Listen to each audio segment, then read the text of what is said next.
কথা বলার যে অধিকারটা সেটা আমরা সবসময় পাইনি। আমরা এই জায়গাটা থেকে বঞ্চিত ছিলাম। আমরা রেস্ট্রিক্টেড ছিলাম আমাদের ছবি আঁকার ক্ষেত্রেও, আমাদের কার্টুন আঁকার ক্ষেত্রেও।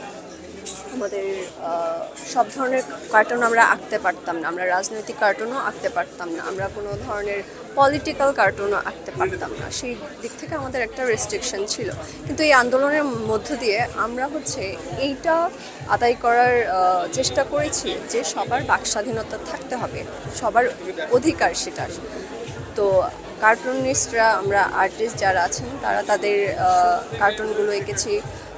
আমাদের যে প্রতিবাদের মাধ্যম, ছবি আঁকার মাধ্যম, কার্টুন আঁকার মাধ্যম, এগুলো দিয়ে আমরা আমাদের প্রতিবাদটা করেছি এবং আমরা সফল হয়েছি।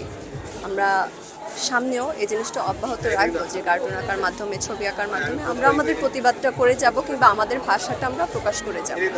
এই কার্টুনটা সবাই হয়তো ক্যাচ করতে পারে না, কিন্তু আমরা যতটুকু দেখেছি এই আন্দোলনের মাধ্যমে যে এই কার্টুনগুলো জনসাধারণের মধ্যে পর্যন্ত পৌঁছে গিয়েছে, জনসাধারণ এই জিনিসটাকে ক্যাচ করতে পেরেছে।